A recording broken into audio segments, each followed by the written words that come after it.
All right, here we go. 3, 2, and welcome everyone to another edition of Magic Pod Squad. Dante Marcatelli, George Galante here with you. We are joined by Magic big man Wendell Carter Jr., kind enough to join us. Now, when we do these podcasts, Wendell, we don't often talk about games that just happened or games that are coming up because we like to keep this pretty generic. However, I find it impossible to not talk about that win against the Golden State Warriors. How are you feeling this morning? And what are some of your takeaways, Dell, on that fantastic game the other night? It just shows how much we're growing as a team. Going against one of the best teams, if not the best team in the league right now. It just showed that first off, offensively, we have so many weapons. It's anybody can have a night at any moment. And I feel like defensively, we were tied in. We understood the game plan. Guys like Steph and Clay are tremendous players who are going to get their points, but making sure they're doing it at a very, very difficult, having to take difficult shots throughout the whole game. And that was the game plan, and get them inside the 3-point line. And we got away from it a little bit. Steph and Clay got hot kind of early, but when it came down to crunch time and things like that, I think we did a really good job of understanding time to score, understanding the shots that they wanted to take, and just understanding the game of basketball on a deeper level. And I feel like we just showcased that as a team last night, and we can build off of it. Well, it was awesome, and I think, Dell, if you don't mind backing up to the day before, Jalen and Paolo told us after that loss to OKC, you guys were pretty upset. You guys were pretty down. Understandable. That was a tough loss. But you guys got together. What was said? It sounds like you guys got together and said, "We want better than this." What was you guys? What you guys want to know what I? You guys want to know what I said? Do you want to know what I said that night? Yeah, I'm not going to tell. I'll tell you later. I'll tell you later. I'll tell you later. Yes, I hear you. I'm sure you guys were saying the same thing. It might be similar. It probably is. What was that? What was that discussion like? What did you guys come together about? Just finishing games. Like, at the end of the day, like, we all understand on this team at least that we're going to be in majority of these games this year. We are very, very talented on both ends of the court. So, down to from the first to the third, the first three quarters, like, we're going to be good. We're going to be in games, whether we're up or down. It's going to be a close game. And we just kind of told each other, like, yo, like, because I think the problem we had in the OKC game, we just had so many turnovers, especially late. Like, I'm not as mad if we miss shots and they make shots. It's a make-miss league. So I'm not mad at that part. Like, if we were getting shots against OKC and we were missing, like getting quality shots we were missing, then, slap them on the butt, they had a good game. But, we weren't even giving ourselves opportunities down the stretch. Right. You know what I'm saying? And I think that's like the biggest thing for us is making sure, not saying that we got to come out and just jack up shots, but as long as we're getting quality shots down the stretch, we got great shot makers on this team. So as long as we're getting shots down the stretch, I mean, we're going to be good. And I feel like, that was kind of the topic that we kind of talked about as a team is just getting quality shots, make or miss. We live with the results. At least we got give ourselves a chance. Great. Wendell, are you feeling we're 9 games in. We've only had 3 games at the Amway Center so far. We've always had good crowds, but to me, the energy in the building feels a little bit different. I agree. Do you guys feel that as well? Especially in a game like last night where Golden State, they travel well, right? Their fans travel well, or Boston, but there was a lot more Magic blue cheering than there was Golden State blue last night. Would you agree? Absolutely. It just shows, like, first off, this city is amazing. They're rocking out with us, for the 2.5 years, almost 3 years I've been here. I've always had a good,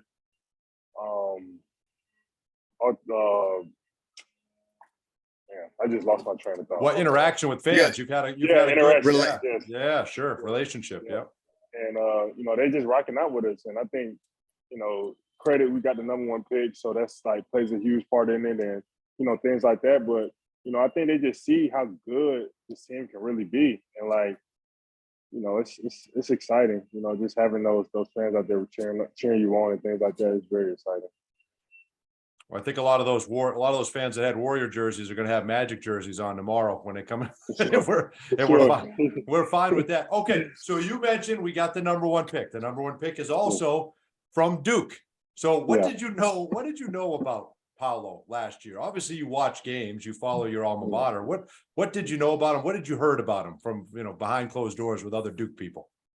From behind closed doors, man, the biggest word I kept hearing was that he was a winner. He just played to win. You know what I'm saying? And not necessarily saying that he got to score 50, 60 points every night or anything like that. Like, he just does the right things on the court. And when Paolo is just Paolo, it's pretty damn good. You know what I'm saying? Like, he can play 1 through 5. He can guard 1 through 5.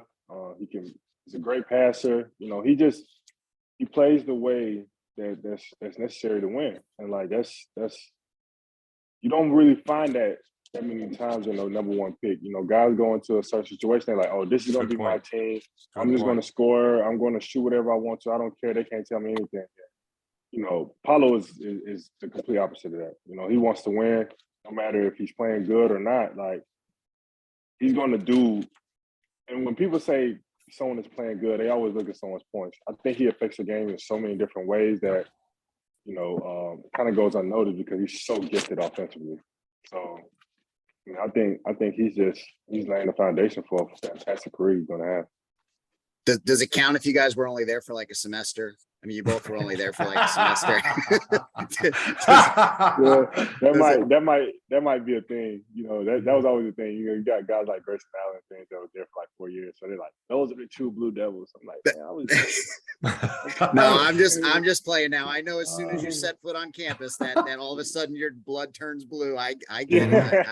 I understand. But you go back to Paolo and not more.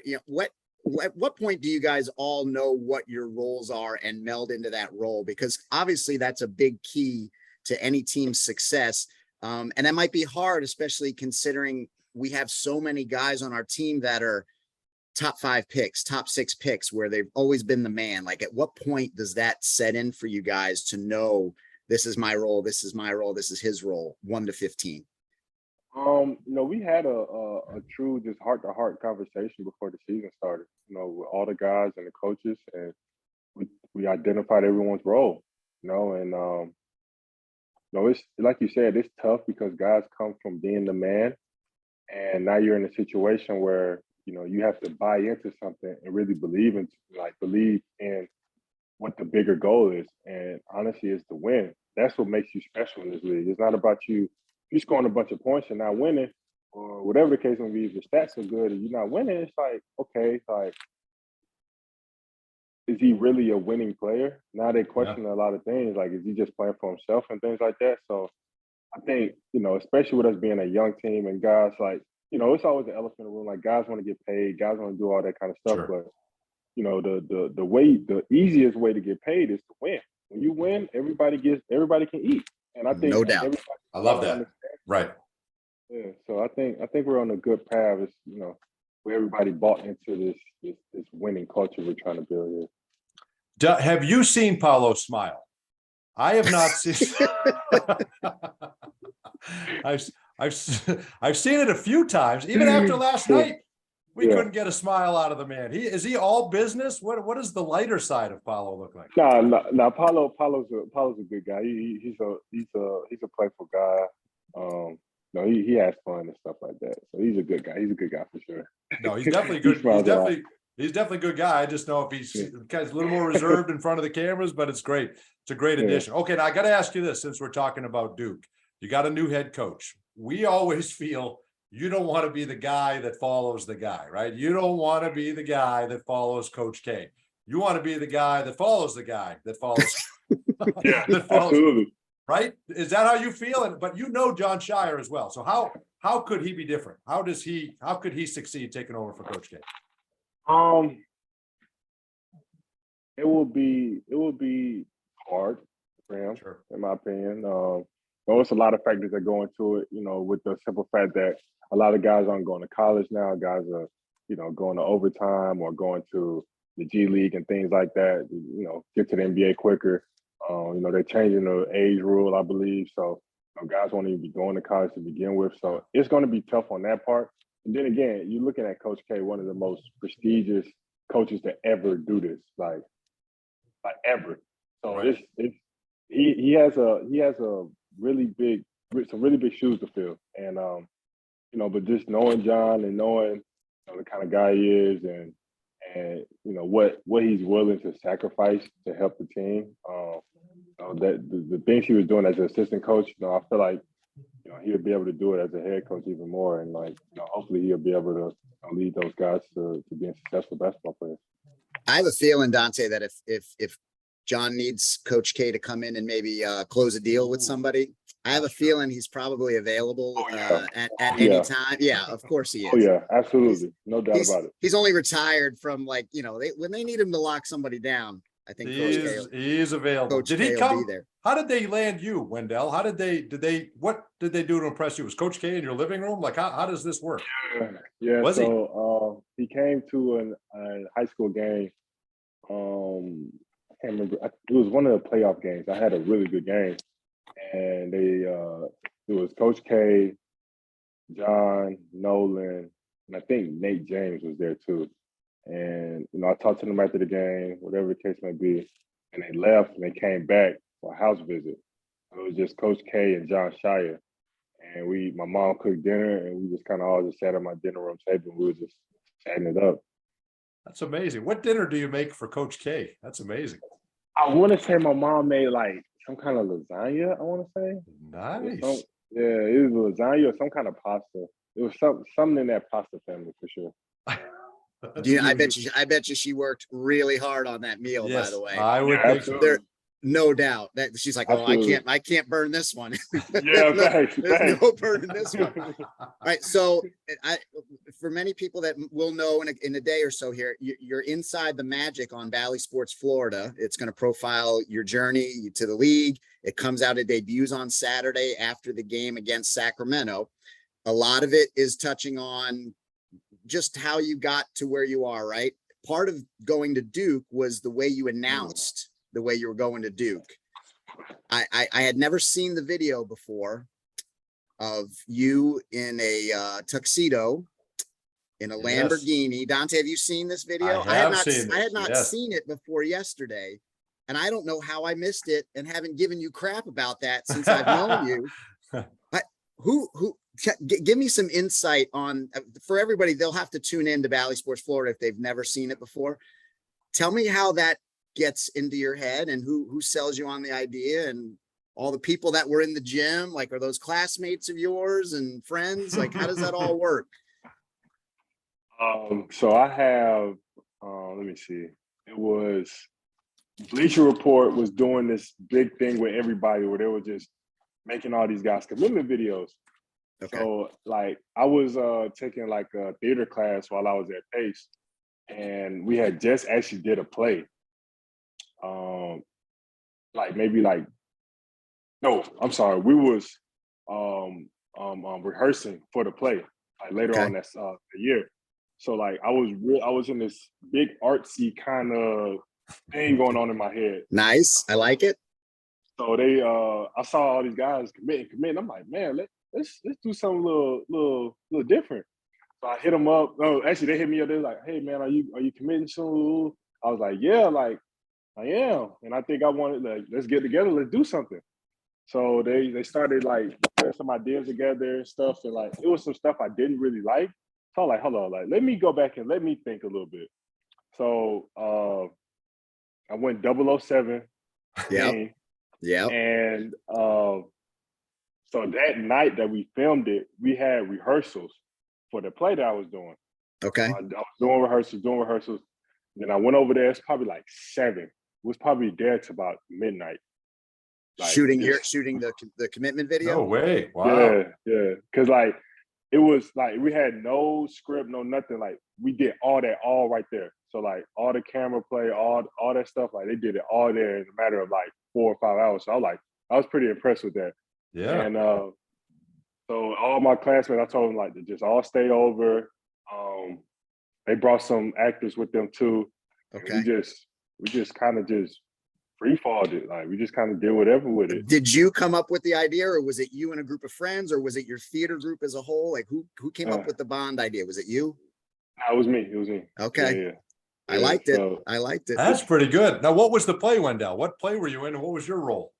It was called "You Can't Take It With You," and it was, I can't remember my character's name, but he was like a handyman for this wealthy family, and he was like very, very like comical, like always joking, like saying stupid stuff, like random. Like I had it was one part in the play where like I had to run out of the door. I had to act like I hit my head. Cause I was like, that was like a little joke. That wasn't a part of the play, but like they were like, let's add it because you're so tall. So I'm running and like I had to hit my hand at the same time. It's like it was good. It was a good play in my opinion. That's fantastic. We're gonna need video of that. We're gonna need video of that. I think I got it. I think I do. I had to that should have made the Inside the Magic episode. Yes, I'm now disappointed that that's not in there. Yeah, I'm sad now. Is that something? So would you pursue that? Like when you're done, like would you do if someone comes and says, hey, we want to do a commercial with you, we want to put you in a show, you'd be interested in that? Oh, no, 110%. Like that's definitely something I've actually been doing a lot of, background work, research on, just how to get involved in the acting scene, being in TV shows, being in movies. Like that's definitely somewhere I can see myself in the next 10 or 15 years for sure. Have you done that like your whole life, been into theater and acting, or not really? I kind of got introduced to it when I was at Pace my sophomore year. And I just kind of fell in love with it because it just gave me opportunity to like be someone other than Wendell for a day or however long I was doing. Like I can be someone else right now, and like it's okay. That's fantastic. The show talks about Pace Academy and like talk a little bit about Pace Academy. You'll see it in the show, but talk about your decision to go there and how it was just kind of off the beaten path a little bit for you. Yeah, Pace was a place where it was different, right? For someone who looks like me, to go to a school in the Buckhead area, I was known for, wanted to play basketball, wanted to get to the next level. And Pace wasn't necessarily known for that. And my mom, I give a lot of credit to my mom when it comes to this side of my life, but like the academic side, the building up my brain power, just little stuff like that. Like that was her biggest thing. Like she played basketball, but she didn't love basketball like she did academics. And she saw it as opportunity, like, okay, like you go to this school, whatever happens on the court happens. You're a great player. You'll figure it out. Like take advantage of the other stuff, the connections, the academics, whatever the case may be. Like they're gonna give you those kind of keys. Like you're good on the basketball side. You'll figure it out. You'll be able to play in other stuff outside of Pace Academy. Like this is a good place for you to build something that will last you a lifetime. And I had a hard time grasping that. I wanted to go to somewhere like Mount Bird or Oak Hill or something like that. But once I got to Pace after my sophomore year, I'm like, okay, like I started, realizing, just a whole lot of stuff. Like the list would be very, very long if I was to go about it, but just how people live, what people like, what people didn't like, how people made money, how they kept money, like all that kind of stuff. So like, I was like, man, this is just a whole different world I'm tapping into. And like, I'm still close to a lot of those guys that went to school with me. Wendell, I think about that and your mom and your dad. I know your dad means a lot to you in your life as well. When you're in an NBA locker room and you're introduced, you got a newcomer in Bol and you're meeting Paolo and you got 15, 16 different personalities. We've got 720 trainers. We've got nutritionists. There's so many people on this staff. The way your mom taught you to go about things and try to find something, and does it help you the way you value and can connect with people? I think that's important in a leader. Absolutely. I think I could safely say that, everybody I come in contact with in terms of inside of our organization, thinks that I'm a good person. I really pride myself on just being a good person. As simple as it sounds, like, knowing people's names, greeting them every day, ask them how their day is going, whatever the case may be, like taking a couple of seconds out of my day to do that, because they may be having a bad day or they may be having a good day and I'm making it better. Like You never know. So like I kind of pride myself on that because that was something I always struggled with growing up. Like always inside of my own head, like always tackling things by myself. Don't think anybody's there with me. So like I just see it as an opportunity, like, you know, just to make someone's day, you know, in a But see, matter of that's a seconds. that's a lot to put on yourself because we're Yeah. not always in a good mood all times of the day, That's very true. That is very right? true. Yeah. And you got to come, yeah, you got to come through with that. Well, that's good stuff. Well, listen, we've got some questions here, but I know George and I are both interested. I know George just saw the piece on what you did back home, and I think it's remarkable what you continue to give not only here in Orlando but back home, right, George? Yeah, the camp that we highlight the camp that you did this summer on the show.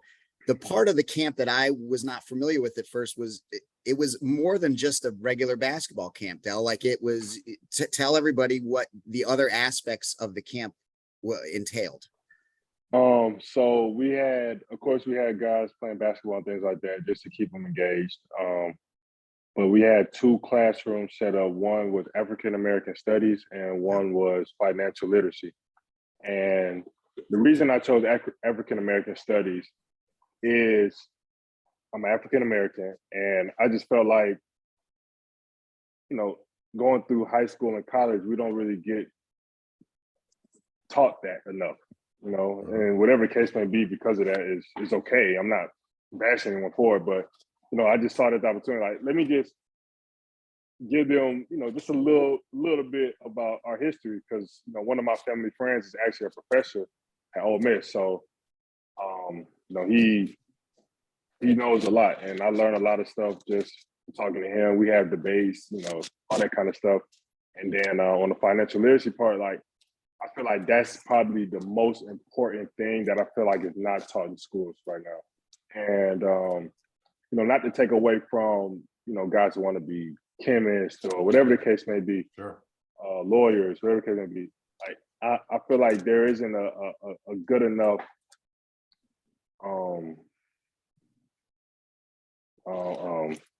yeah.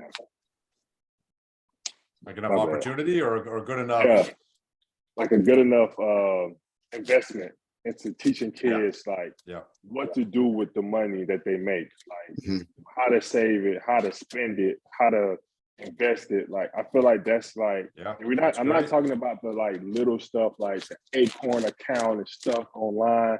I'm talking about like the real deal, like how to pay taxes. Like I never knew how to pay taxes until I had to learn that on my own.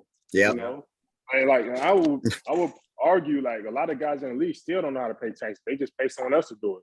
You know what I'm saying? Like that's something that I'm like, man, that's like you don't pay taxes, you well, it's real life. It's real life stuff. Real life like it's stuff. It's stuff when you become an adult. Like your thing with the camps is you'll notice it.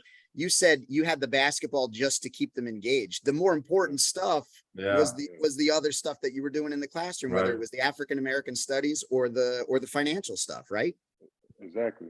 Very we're cool. not and a lot of people aren't taught that at home either, not just school. Exactly. You know, a lot of parents don't take the time to do all that stuff. So I think that's I think that's great. I think kids can certainly benefit from that. We got some fans that submitted some questions. All right. So we want to get we always love these are always good, right? We always love where fans' minds are going and this and that. So we were obviously going to ask you about the goggles because we're happy that they're back and we love and you've got to look, they're color coded sometimes. It's awesome. But this fan wants to know, why do you take them off during free throws? That's a good question, by the way, because you have it on when you're shooting all the other time. Yeah. Why on the free throws? That's right. So the first reason is they're not prescribed, right? So like I wear contacts throughout the game. They're just protective wear just to make sure I don't get hit in my face.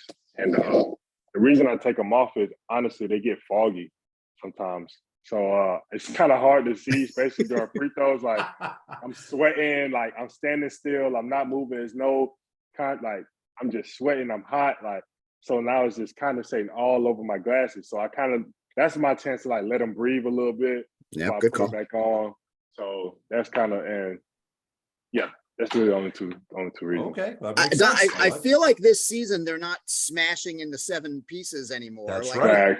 Did we address that over the summer? We addressed I a think stronger so. frame. Yeah. All right. Good. Good call. Good call. Okay. Why did you choose? I think we talked about this the last time we had you on there because I showed you my high school picture. Why did you choose 34? Because my dad wore it. Right. My dad is my biggest inspiration ever. And then my favorite player is Hakeem Olajuwon. So it was a perfect. And his favorite player was Len Bias. So it just goes right down the line. Yeah. And have you met Akeem? Have you come in contact with Akeem? I haven't, but I do want to get in the gym with him this summer. That was something I've been talking to my agency about. That we definitely want to make that happen, just to kind of take my game to another level. You got to make that happen, right? You got to make that happen, Thanks. George. Absolutely. You got to make that happen. I would think you gotta, Why do I have to make that happen? You have to use your connections. I don't know Hakeem Olajuwon. I've also never met Hakeem Olajuwon. Oh man, come on. But I'm looking. I grew up in Boston, and I grew up a Celtics fan. And when they drafted Len Bias, I mean, he was supposed to be the second coming. I mean, does your dad tell you about Len Bias? Have you watched his games? Do you know much about him? Not much. Yeah, I don't know much about Len Bias, but I've always heard whenever I hear his name, it's like he was supposed to be one of those premier players in the league. He would be a no doubt Hall of Famer. Yeah. One of the 50 great. He was amazing Yeah. basketball player. Favorite hobbies other than basketball, Del?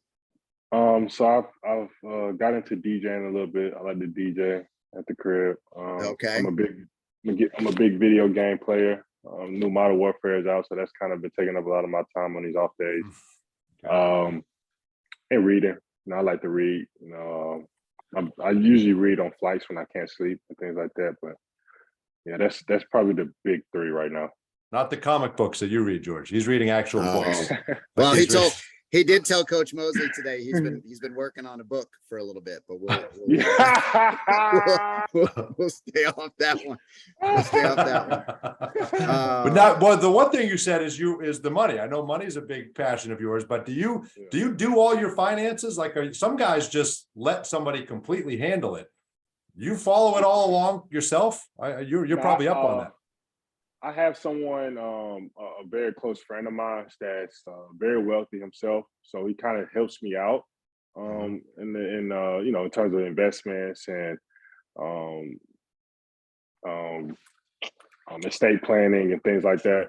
But for the most part, like, I'm on top of everything. Like, I look at all my accounts every day. I make sure, if we're talking about putting money here, I make sure it goes there. I do my due diligence before I do any investments, things like that. So, Dante, you would be surprised how, do you check your paycheck when you get paid? Today was payday for the Magic. Right. Do you check your check when you get it? You check your stuff? We had paycheck. Well, I mean, I got paid. You might be on a completely different level than me, but it was payday for the employees here at the Magic today. You'd be surprised how many employees don't check it. Their money goes into their account and they just move along. I check that thing line by line to make sure I got everything in there. There's not a lot of people that do. Yeah, I'll be seeing miscellaneous stuff. I'm like, what is this? Like, good. What is this? What is this for? Like, How happy would you be, George, if they mixed up you guys' checks one day? I'd be thrilled. Actually, you probably would never hear from me again. George is off in Barbados or something. I gotta go. I gotta get out of here. I gotta go. All right, Wendell goes $45 this week. What the heck? Wait a second. This isn't right. Whose dumb check is this?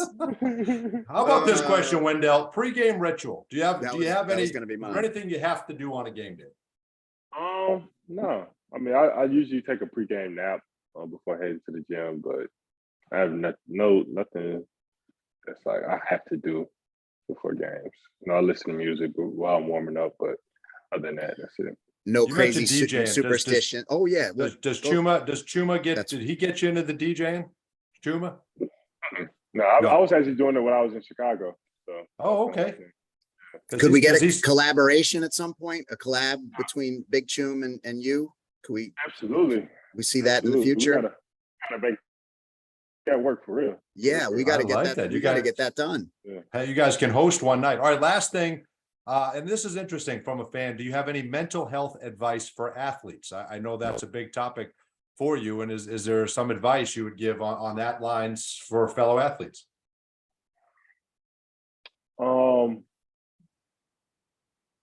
Yeah, that's a great question, actually. Wow.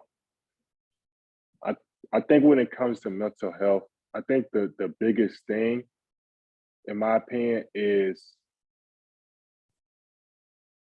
surrendering to it. Not like giving up, but like understanding, like, okay, like my mental capacity isn't where I want it to be. Like the first thing is realizing that, okay, something isn't right. And I think the second part of it is not being afraid to seek help. Like if some guys say, "Oh, I don't want to go to a therapist." They don't even know me like that, but like you would be surprised just you being able to vent, talk to someone who doesn't have no say so in your life.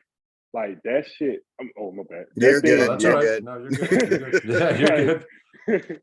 Like it definitely helps. Like just being able to just get things off your chest, things that's bottled up inside. Like I'm not saying it's going to be a cure, but like it helps. Like you can just kind of like, okay, just get it out in the universe, get it out of your head, so you're not just thinking about it all the time. And I think those two things, I think at any level, you're able to do.